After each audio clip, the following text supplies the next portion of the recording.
Well, hello, general physics students. This is Mr. Kirsten here. I hope you're all being kind to Mr. Bird. You know, he was a teacher in at Jefferson when I was a student there.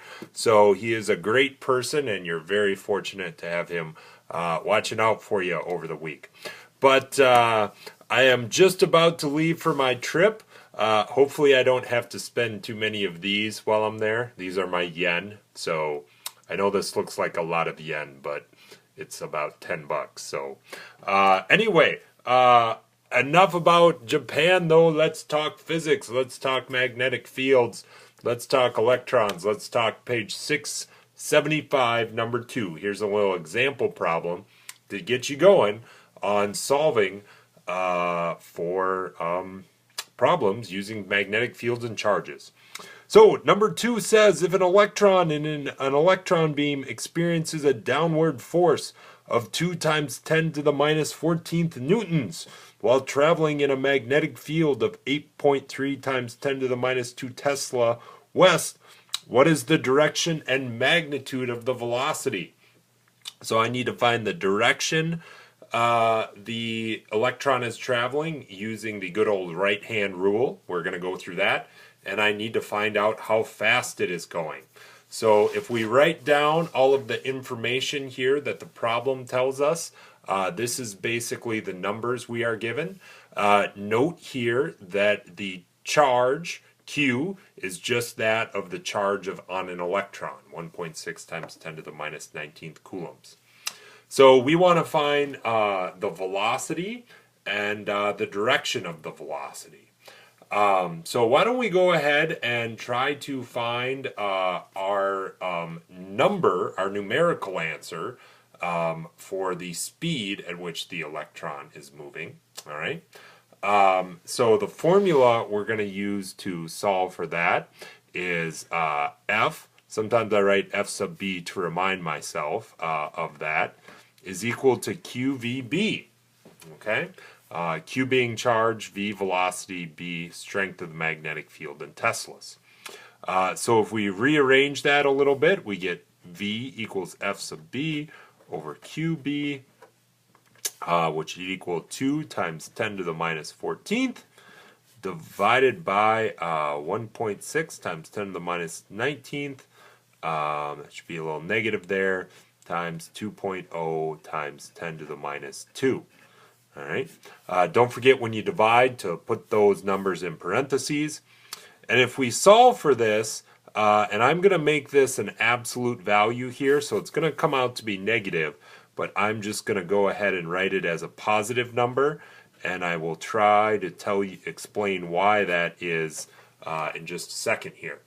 So it looks like this electron is traveling, if I punch all these numbers into my calculator, about 1.5 times 10 to the 6th meters per second, which is very fast. That's 1.5 million meters per second, or about 1,000 kilometers per second, or, I don't know, 700 miles per second. That's very fast, but keep in mind that these are electrons.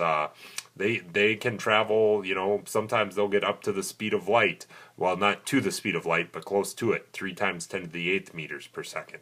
And that's not uncommon. But we still need to solve for a direction here. And for that, let's draw some things out on our little coordinate system. All right? So what do we know?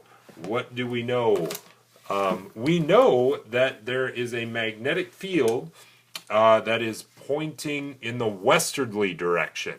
All right? So I am going to draw that in here. So my magnetic field B is pointing west, right? Something like that. I know I have an electron, and I know that that electron is experiencing a downward force. Remember, the way we indicate a downward force is with a little circle with an X on it. Think of a arrow that's flying away from you. You would see the feathers. So this is kind of a tough right-hand rule because we're not just finding the force. We kind of have to reverse engineer what way the force is going to be. So I don't know which way the charge is going. I do know that when I curl my fingers are going to have to go this way, and I'm going to want my thumb to be up. Now, why do I want it to be up? The force is down. Well, yes, the force is down, but remember this is an electron, so that kind of flips everything. So now if you haven't done your stretching yet, make sure you do your stretching. Okay, so I want to end up with my thumb up and my fingers that way. How can I do that? Well, I think my hand is going to have to be going in this direction. And it's kind of okay to guess on this and then see if it works. So I'm just going to guess maybe the velocity would be straight north. Let's see if that works. If it was straight north, I'd put my hand in that direction. I would have to curl my fingers towards the magnetic field B, and then the force would be coming out of the page, but since it's an electron, that would be into the page. All right. So it looks like indeed the electron is traveling north. All right. All right. So there is your answer and an example problem for one of your problems. Keep working on some of the other ones. I know there's an answer key posted online.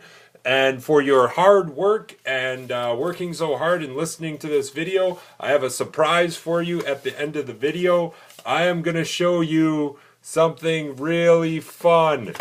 Some people liked seeing my high school picture with my mullet, so I thought you could see my grade school picture from Normandale Hills Elementary with my big teeth there. So nice work, physicists.